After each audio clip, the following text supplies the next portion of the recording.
찬란한 아침, 차가운 날씨 속에서 도시 중심에 위치한 은행 내부는 여느 때처럼 분주하고 긴장감 넘쳤다. 직원들은 거래 창구 뒤에서 바쁘게 일하고 있었고, 고객들은 고급스러운 옷차림을 하고 줄을 서서 차례를 기다리고 있었다. 대리석으로 된 바닥은 반짝이며 큰 샹들리에에서 비추는 빛을 반사하고 있어 웅장하고 현대적인 느낌을 자아냈다.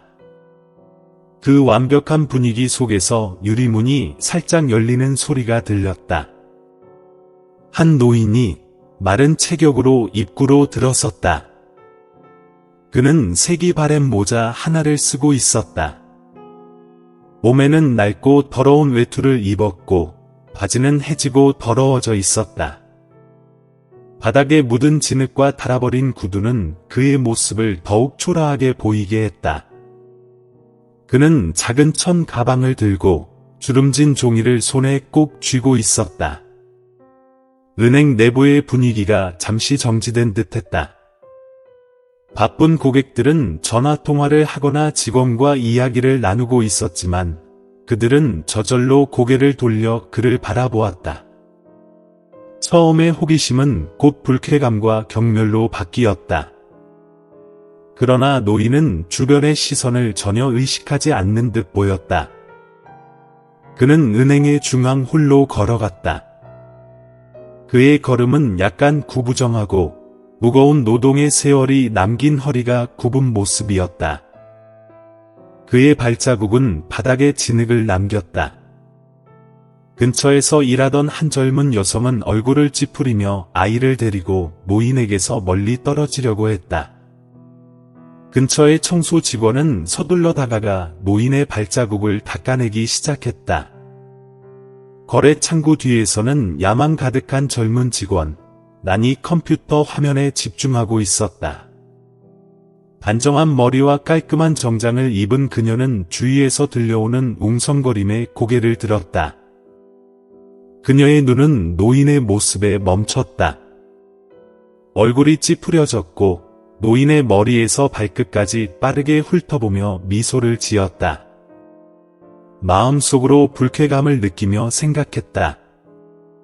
이런 사람은 여기에서 어떻게 들어오는 거지? 실수로 들어왔나? 나는 표정을 다시 차분하게 유지하려 했지만 차가운 목소리로 말했다. 어떻게 도와드릴까요? 노인은 천천히 거래 창구로 다가가 주머니에서 주름진 종이를 꺼내어 그녀에게 밀어넣었다. 그의 마르고 거친 손은 종이를 탁자 위에 놓으면서 살짝 떨리고 있었다. 그의 목소리는 약간 쉰 목소리였으며 시골 특유의 억양이 섞여 있었다. 저기요, 제 계좌에 뭔가 잘못된 것 같아요. 돈을 찾지 않았는데도 금액이 빠져 있어요. 확인하려고 왔습니다. 나는 종이를 받아들고 그 위의 내용을 빠르게 훑었다. 손글씨로 적힌 숫자와 떨리는 글씨체에 그녀는 눈살을 찌푸렸다. 그녀는 노인의 거칠고 굳은 손을 보고 그가 분명 전화나 컴퓨터를 사용할 줄 모른다고 생각했다. 아저씨, 이제 계좌 확인은 인터넷 뱅킹으로 할 수 있어요. 여기까지 오지 않아도 돼요. 요즘은 모두 그렇게 해요. 그녀의 목소리에는 분명히 경멸이 묻어 있었다. 나는 노인의 종이에서 묻은 오염물질을 닦으면서도 내색하지 않으려 했다. 노인은 천천히 답했다. 저는 시골에서는 그런 것들을 사용할 줄 몰라요. 사람들은 그냥 여기 와서 직접 물어보라고 하더군요. 나는 속으로 비웃었다. 이렇게 촌스럽다면 스마트폰도 못 다룰 텐데 인터넷 뱅킹은 말할 것도 없겠지. 그러나 겉으로는 여전히 전문적인 모습을 유지하려 애썼다. 조금만 기다려 주세요. 지점장이 바쁘셔서요. 그녀는 홀 한쪽 구석에 놓인 작은 의자들을 가리키며 말했다. 저기 앉아 계세요. 잠시 후에 다시 말씀드릴게요. 노인은 더 이상 말하지 않고 고개를 숙이며 천천히 자리에 앉았다. 하지만 가기 전 그는 여전히 작은 목소리로 말했다. 고맙습니다. 그가 앉자 근처에 있던 다른 고객들은 조용히 피하며 거리를 두었고 속삭임이 방 안에 퍼지기 시작했다. 한 여자가 당신에게 속삭입니다. 정말 이렇게 와서 뭘 손질하지도 않다니. 보기만 해도 불쾌하다. 또 다른 남자가 끼어듭니다. 노인은 반응하지 않고 그저 조용히 앉아 두 손에 종이를 꽉 쥐고 눈을 내려다보며 무언가를 참는 듯한 모습입니다. 나는 그 장면을 보았지만 마음속으로는 아무런 감동을 느끼지 않았습니다. 그녀는 단순히 자신의 의무를 다했다고 생각했지만 그녀는 몇 분 후 그녀의 생각이 영원히 변할 것이라는 것을 전혀 알지 못했습니다. 노인이 방 한 구석에 조용히 앉아 있는 동안 은행의 분위기는 여전히 일상적인 속도로 흘러갔습니다. 직원들의 키보드 소리, 프린터에서 종이가 출력되는 소리, 그리고 짧은 대화들이 깨끗하고 현대적인 공간 안에서 울려 퍼졌습니다. 나는 노인의 상황을 해결한 후 다시 자신의 업무에 집중했습니다. 그러나 가끔 그녀는 노인을 쳐다보았습니다. 경멸과 불쾌함이 섞인 눈빛으로. 바닥에 묻은 진흙이 치워졌지만 은행 한 구석에 앉아있는 촌스러운 노인의 모습은 여전히 그녀를 불편하게 만들었습니다. 이제 저희 유튜브 채널을 구독하지 않으셨다면 구독하고 알림을 켜 두시길 권장합니다. 새로 업로드된 영상을 놓치지 않으실 수 있습니다. 갑자기 문에서 좋은 아침입니다. 라는 목소리가 울리며 은행에 있던 모든 직원들과 고객들의 시선이 집중되었습니다. 중년의 남자가 잘 차려입은 검은 정장을 입고 권위 있는 모습으로 걸어 들어왔습니다. 그 남자는 지점장인 부장님, 즉 존경받는 전문적인 업무 스타일과 친절한 태도를 가진 분이었습니다. 부장님은 본능적으로 로비를 스캔하며 상황을 파악했지만 몇 초 후 갑자기 멈췄습니다. 그의 시선이 방 한 구석에 앉아있는 촌스러운 노인에게 멈춘 것입니다. 부장님의 표정 변화에 주변 사람들은 놀라움을 금치 못했습니다. 평소 엄격한 표정을 지닌 그의 얼굴에 감동이 스쳐 지나갔습니다. 부장님은 아무 말 없이 곧장 그 노인이 앉아있는 구석으로 빠르게 걸어갔습니다. 박 사장님, 정말 당신 맞으세요? 부장님의 목소리가 기쁨과 존경이 묻어났습니다. 노인은 천천히 고개를 들었고 나이가 들어 흐릿해진 눈이 상대방을 알아보며 반짝였습니다. 아, 지구야? 오랜만이다.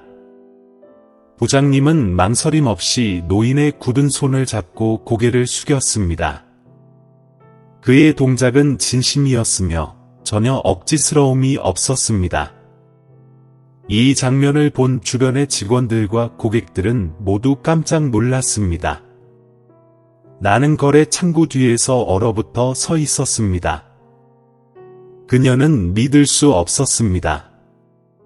자신이 조금 전에 경멸했던 더럽고 촌스러운 남자가 지점장에게 존경을 받으며 맞이받고 있다는 사실이 충격적이었습니다.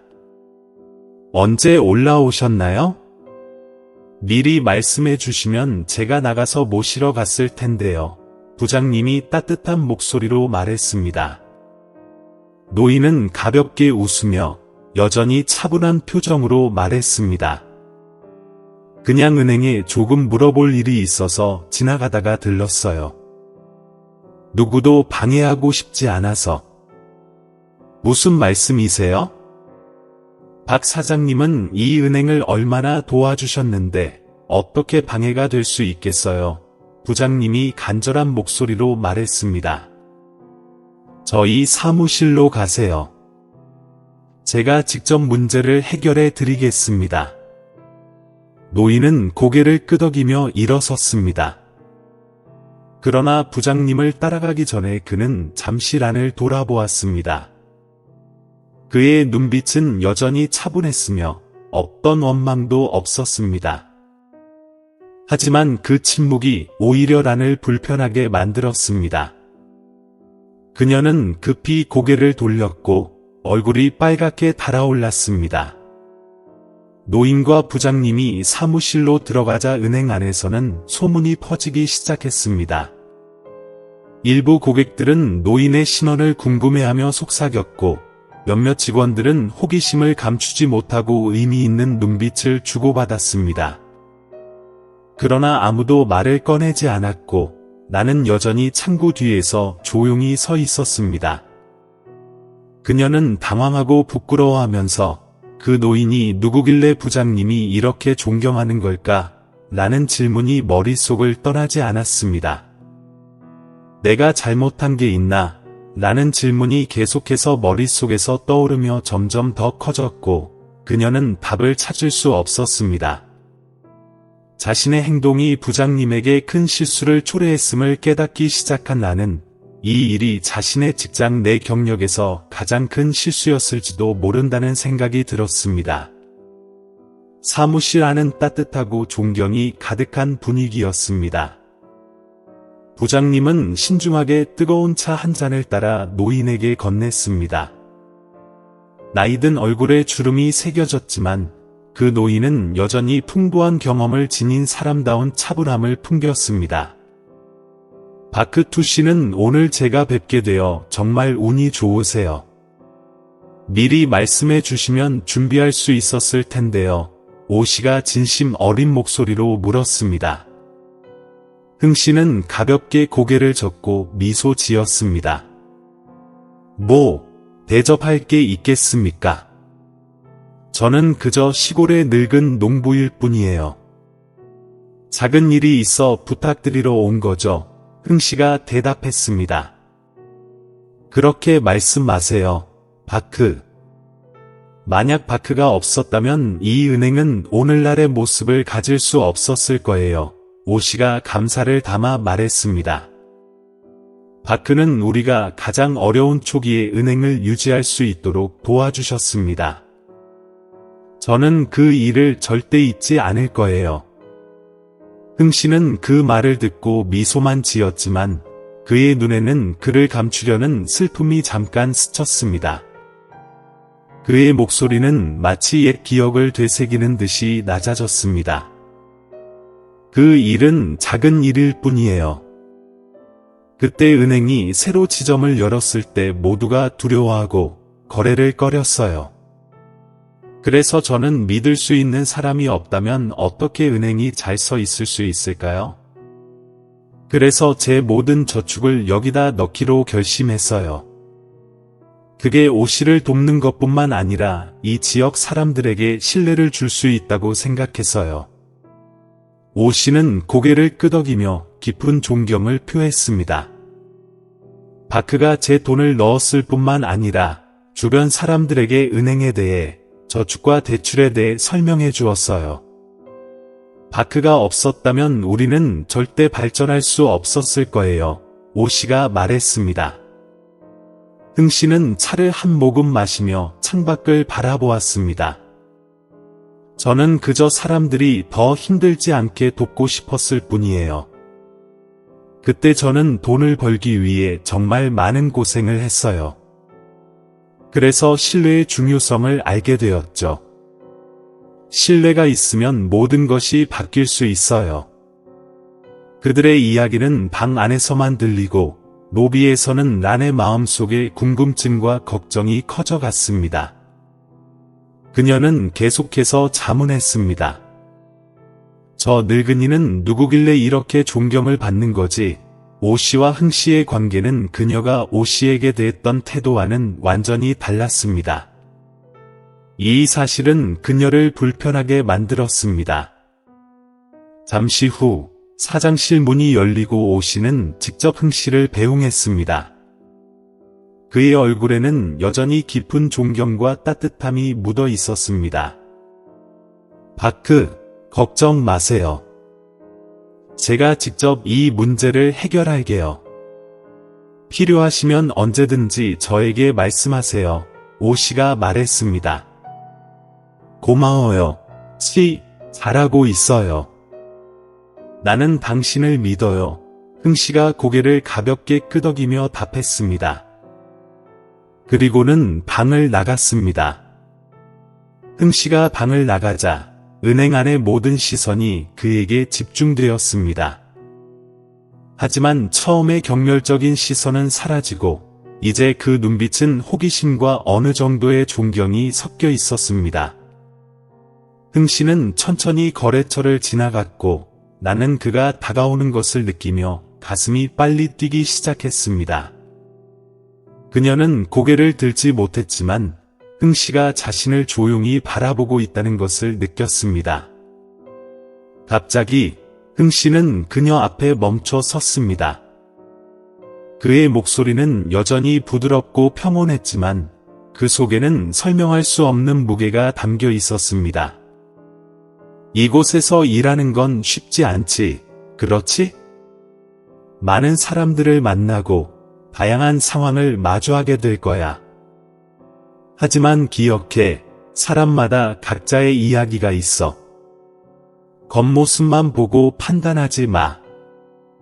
나는 마치 흥 씨의 말이 자신을 책망하는 것 같다 변명할 길이 없었습니다. 그녀는 고개를 숙이며 작은 목소리로 말했습니다. 죄송합니다. 흥 씨는 더 이상 아무 말 없이 고개를 끄덕이고 은행을 나갔습니다. 그러나 떠나기 전에 그는 오 씨를 향해 미소를 지었습니다. 당신은 열정적인 젊은 팀을 가지고 있어요. 그들에게 마음으로 일하는 방법을 가르쳐 주세요. 흥 씨가 말했습니다.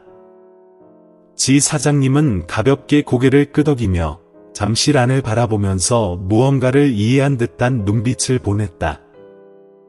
홍 씨가 사라진 후 부사장님은 란에게 다가가며 부드럽지만 진지한 목소리로 말했다. 너, 그분이 누구인지 아냐? 그분은 이 은행이 처음 설립되었을 때 은행을 지켜준 분이야. 부사장님은 중요한 고객이자 신뢰와 헌신의 상징이시지. 너는 그분에게 어떻게 대했니? 나는 아무 말도 하지 않았다. 그녀는 목이 막힌 것 같았고 얼굴이 뜨거워져서 부끄러웠다. 이제 그녀는 부사장님이 자신이 잘못했다는 것을 깨달았고 자신의 실수가 존경받을 만한 사람의 마음을 상처 입혔다는 것을 이해했다. 지 사장님은 그녀의 어깨에 손을 올리고 따뜻하지만 단호한 목소리로 말했다. 기억해. 이 일에서는 우리가 돈만 다루는 게 아니라 사람을 다룬다는 거야. 사람은 낡은 옷을 입을 수도 있지만 그 사람의 가치는 외모에 있지 않아. 내가 이런 실수를 반복하지 않기를 바란다. 나는 아무 말도 하지 않고 고개만 끄덕였다. 그녀는 자신이 변화해야 한다는 것을 알았다. 이 일뿐만 아니라 자신을 위해서도. 그날 밤, 나는 혼란스러운 상태로 집에 돌아왔다. 도시의 불빛은 환했지만 그녀의 마음속은 어둡고 우울했다. 그녀는 홍 씨의 거칠고 굳은 손과 차분하면서도 깊은 눈빛을 떠올리며 지 사장님의 의미 있는 말들이 계속해서 머릿속을 맴돌았다. 모든 사람에게는 저마다의 이야기가 있어. 겉모습만 보고 사람을 판단하지 마라. 그 말은 나에게 자신의 실수와 아침에 보였던 태도를 거울처럼 비춰주는 중요한 교훈이었다. 작은 아파트에 들어서자 나는 소파에 앉아 한가롭게 뜨개질을 하고 있는 어머니를 보았다. 어머니는 중년의 여성으로 작은 체구에 온화한 인상을 주었다. 그녀의 눈빛은 피곤함을 나타내고 있었지만 자식이 돌아오자 여전히 미소를 지으며 말했다. 너 돌아왔구나? 오늘 은행은 어땠니? 어머니가 부드럽게 물었다. 나는 억지로 웃으며 말했다. 그냥 평소랑 같았어, 엄마. 그녀는 대답을 피하려고 했지만 어머니의 눈빛은 그녀에게 무언가가 있다는 것을 알 수 있는 듯했다. 어머니는 손에 들고 있던 뜨개질을 내려놓고 란을 바라보았다. 왜 이렇게 기분이 안 좋아 보이니? 무슨 일 있어? 란은 멈칫했다. 그녀는 자신이 잘못했다는 것을 고백하고 싶었지만 어머니가 실망할까봐 두려웠다. 그녀는 자신이 큰 도시에서 일하는 자랑스러운 딸이지만 그렇게 무감각하게 행동했다는 것을 어머니가 알게 되면 슬플 것 같다. 괜찮아, 엄마. 그냥 조금 피곤해서. 그녀는 작게 말하고는 방으로 들어가 문을 닫았다. 나는 무겁게 한숨을 쉬었다. 침대 끝에 앉아 벽에 걸린 거울을 바라보았다. 거울 속에는 깔끔한 사무직 복장을 입은 젊은 여성이 비쳤지만 그녀의 눈빛은 이기적이고 얕은 사람처럼 보였다. 나는 자신의 손을 바라보았다. 손톱은 매끈하고 세심하게 관리되어 있었다. 갑자기 홍 씨의 거칠고 굳은 손이 머릿속에 떠올랐다. 그것은 평생을 힘들게 일한 사람의 손이었다. 그녀는 그가 자신을 바라본 눈빛을 기억했다. 그 눈빛은 분노가 아닌 이해와 상기시켜주는 듯한 눈빛이었다. 내가 뭘 한 거지? 란이 중얼거렸다. 죄책감이 파도처럼 밀려와 그녀를 삼키는 기분이었다. 나는 스스로를 변명할 이유를 찾으려 애썼다. 나는 그냥 일하고 있었을 뿐이야. 나는 그저 절차를 따르고 있었을 뿐이야. 그런데 그 사람은 정말 지저분하고 촌스러웠어. 그런데 그게 내가 그를 멸시할 권리가 있다는 의미일까? 계속해서 떠오르는 질문들이 그녀의 머릿속을 떠나지 않았다. 그날 밤 나는 잠을 이룰 수 없었다. 침대에 누워 천장을 응시하며 눈을 뜬 채로 있었다. 그녀는 어렸을 때 엄마와 함께 겪었던 힘든 시절을 떠올리기 시작했다. 나는 가난한 가정에서 자랐다. 엄마는 작은 직물 공장에서 일하는 노동자였다. 밤늦게 동네 사람들이 모두 잠든 후에도 엄마는 불빛 아래에서 옷을 수선하며 자식에게 더 많은 돈을 주기 위해 애썼다. 엄마는 종종 손에 굳은 살이 생기곤 했고 그 굳은 살은 오늘 아침 난이 본 흥 아저씨의 손과 똑같았다. 나는 스스로에게 묻지 않을 수 없었다. 만약 엄마가 은행에 들어갔다면, 그런 소박한 옷차림을 하고 있으면 사람들이 나처럼 엄마를 멸시할까? 그 생각은 그녀의 마음을 깊이 찔렀다. 나는 일어나서 전화기를 들고 자신이 가장 속마음을 털어놓을 수 있다고 생각하는 유일한 사람에게 전화를 걸었다. 그녀는 대학 시절 가장 친한 친구인 민이었다. 여보세요, 란? 이렇게 늦은 시간에 왜 전화했어? 민이 잠결에 물었지만 여전히 걱정하는 목소리였다. 민, 내가 잘못했어. 오늘 내가 정말 나쁜 짓을 했어. 나는 떨리는 목소리로 말했다. 민은 바로 잠에서 깨어나 앉았다. 무슨 일이야? 말해봐. 나는 깊은 숨을 쉬고 흥 아저씨에 관한 모든 이야기를 민에게 털어놓았다. 그를 멸시했던 일부터 시작해서 부장이 그 사람을 존경하는 인물이라는 사실을 알게 된 일까지. 민은 잠시 말을 잇지 못했다. 그리고 긴 침묵 끝에 부드럽게 말했다. 란, 중요한 건 내가 자신이 잘못했다는 걸 깨달았다는 거야. 가끔 이런 실수들이 우리에게 귀중한 교훈을 주고 우리가 변할 수 있는 기회를 주지. 이미 지나간 일은 고칠 수 없지만 내일은 더 나은 사람이 될 수 있어. 민의 말에 라는 조금 안도했지만 그녀는 단순히 실수를 깨닫는 것만으로는 충분하지 않다는 것을 알고 있었다. 그녀는 이를 고치기 위해 행동해야 했다. 다음 날 아침, 나는 은행에 들어서며 더 이상 어제의 오만하고 무감각한 모습이 아니었다. 그녀는 동료들에게 고개를 숙여 인사를 했고 사람들의 호기심 어린 눈빛을 받으며 억지로 미소 지었다. 아직 부끄러움이 가시지 않았지만 나는 결심을 굳혔다. 그때 부장이 지나가다 멈추어 잠시 그녀를 쳐다보았다. 그는 아무 말도 하지 않고 고개를 가볍게 끄덕였지만 그의 눈빛은 마치 그녀의 태도를 평가하는 것 같았다.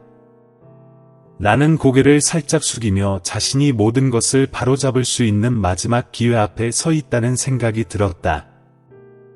그녀는 자신의 잘못을 바로잡는 여정이 이제 막 시작되었음을 깨달았다. 어느 토요일 오후, 나는 린의 생일 파티 초대를 받았다. 린은 그녀의 가장 친한 친구이자 은행 동료였다.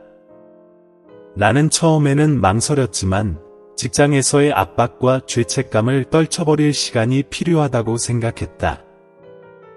그래서 초대에 응하기로 했다.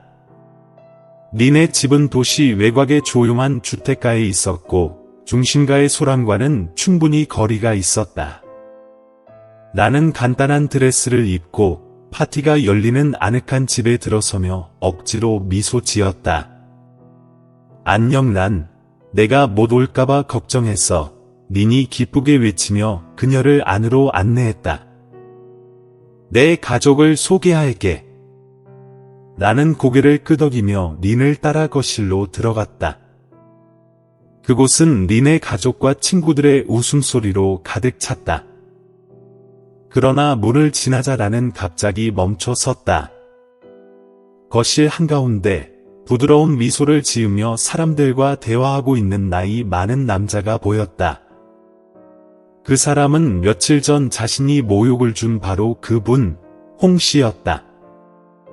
난의 심장이 멈춘 것 같았다. 그녀는 모든 소리가 사라진 것처럼 느꼈다.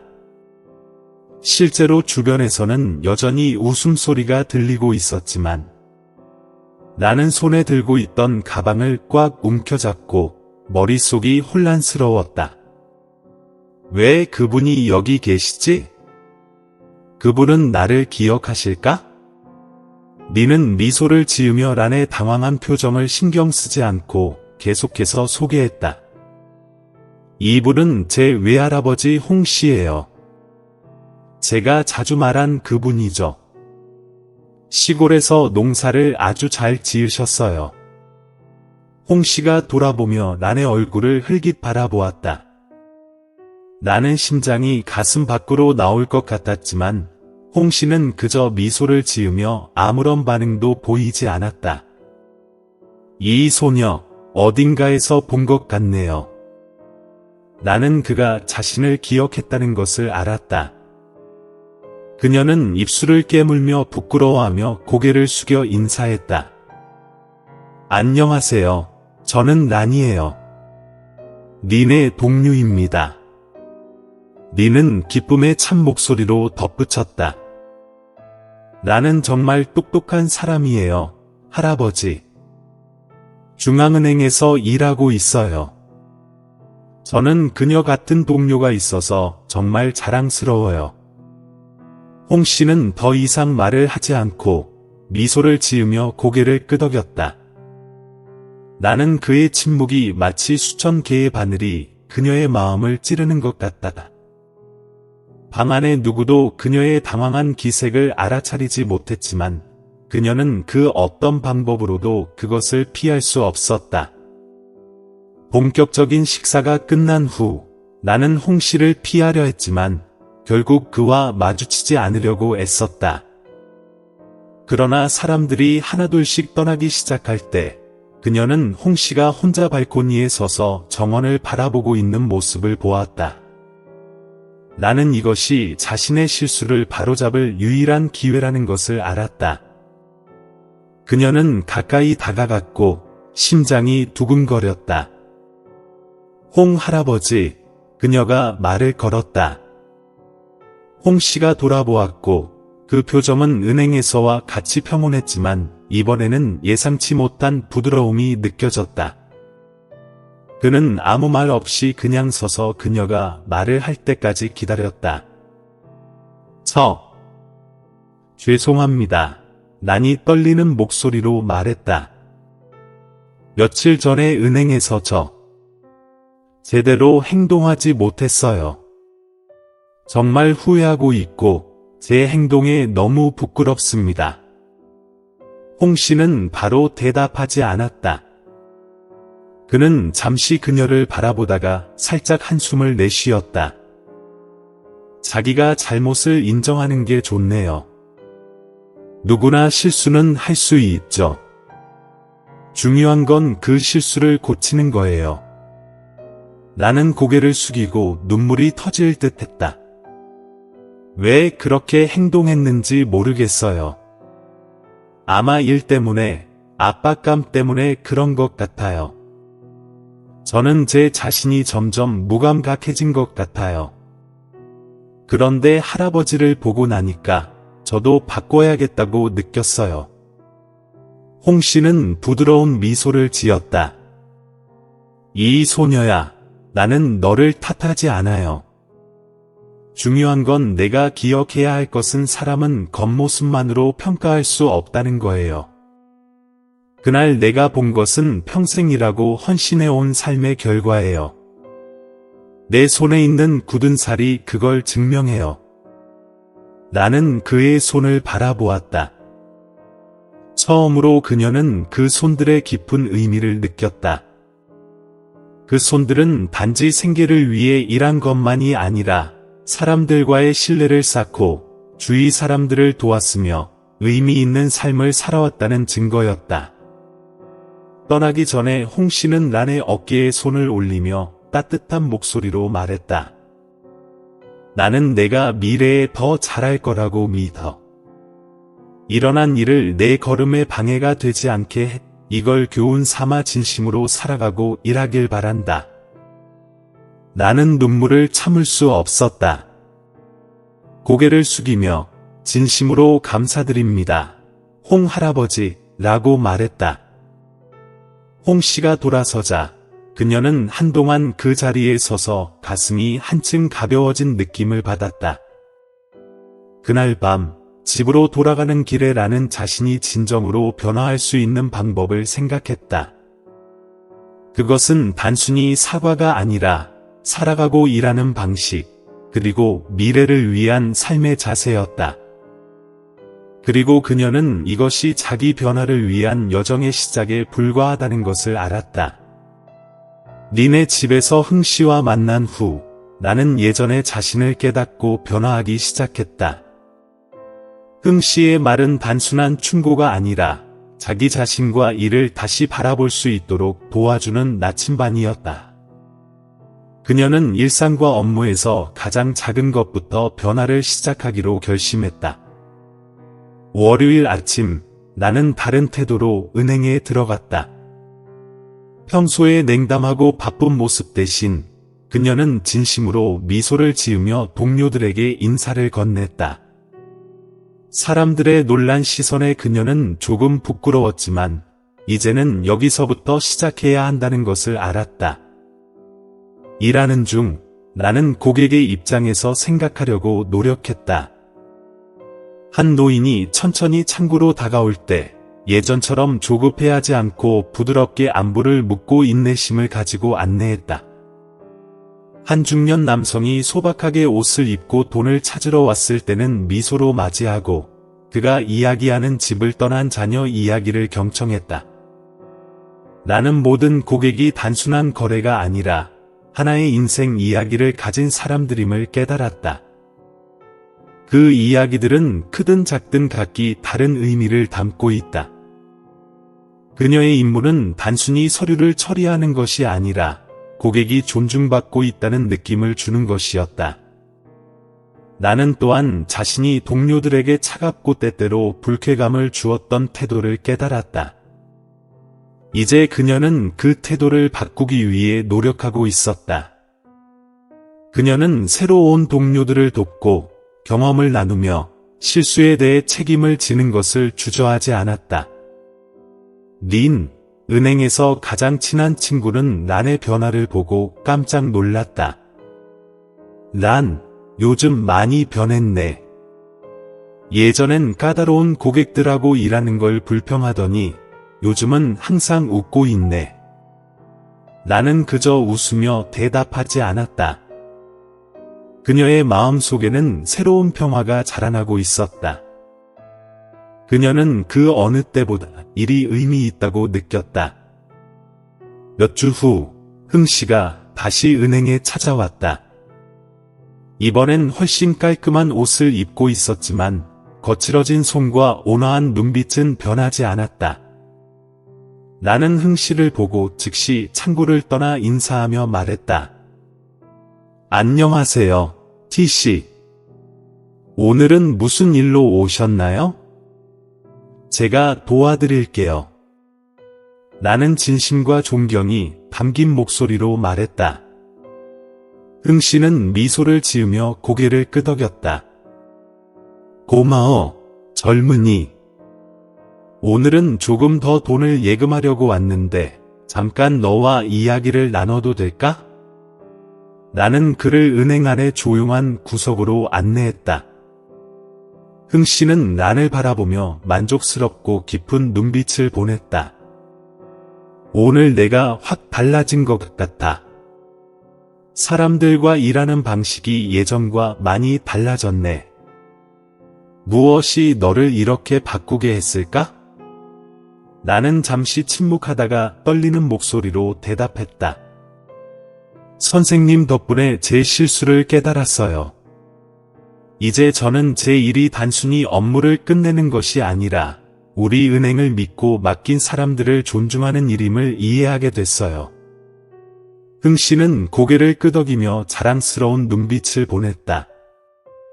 너는 중요한 교훈을 배웠구나. 잊지 말아라. 진심과 마음이 변화를 만든다는 것을. 돈이나 직위가 아니라. 부는 직장을 바꾸었을 뿐만 아니라 나는 가족을 더욱 소중히 여기는 법을 배웠습니다. 그녀는 어머니와 더 많은 시간을 보냈고 요리, 청소, 어머니의 이야기를 들어주는 등 작은 일을 도왔습니다. 어느 날 저녁 어머니와 딸이 함께 앉아 있을 때 나는 어머니의 손을 부드럽게 잡았습니다. 엄마, 전에 당신이 겪은 모든 일을 이해하지 못해서 미안해요. 이제 당신이 강한 사람이라는 것을 깨달았어요. 그리고 가장 위대한 내 인생에서. 그녀의 어머니는 부드럽게 미소를 지으며 딸의 손을 잡았다. 사과할 필요 없어. 난 항상 너를 자랑스러워해서 너는 좋은 사람이 될 거라는 걸 알아. 어머니의 말은 란이 더 나은 삶을 살고자 하는 결심을 더욱 굳건히 하는 계기가 되었습니다. 그녀는 행복한 엄마가 되는 것이 어머니가 자신을 위해 치른 희생에 보답하는 방법이기도 하다는 것을 알고 있습니다. 몇 달 후, 나는 그녀의 헌신적인 서비스 태도로 고객들로부터 칭찬을 받았습니다. 그녀는 또한 동료들에게 사랑받고 신뢰받는 사람이 되었습니다. 감독은 란의 변화에 대해 듣고 미소를 지으며 말했다. 아주 좋아요. 당신이 이 열정과 친절의 불꽃을 유지하는 한, 당신은 멀리 갈 것입니다. 나는 더 이상 직장에 갈 때 압박감이나 피곤함을 느끼지 않습니다. 그녀에게 매일은 고객, 동료, 그리고 자신을 위해 변화를 만들 수 있는 기회입니다. 어느 날 퇴근 후, 나는 우연히 은행 근처의 작은 길을 걷고 있는 흥 씨를 보았습니다.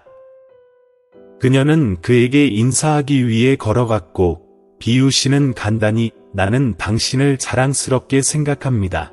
라고 말했습니다. 그 말은 나에게 가장 소중한 인정이었다. 그녀는 자신의 실수로부터 진짜 사람이 되는 법, 다른 사람의 말을 듣고 이해하고 잘 대하는 법을 배웠다는 것을 깨달았습니다. 나는 마음이 행복으로 가득 차서 미소 지었다.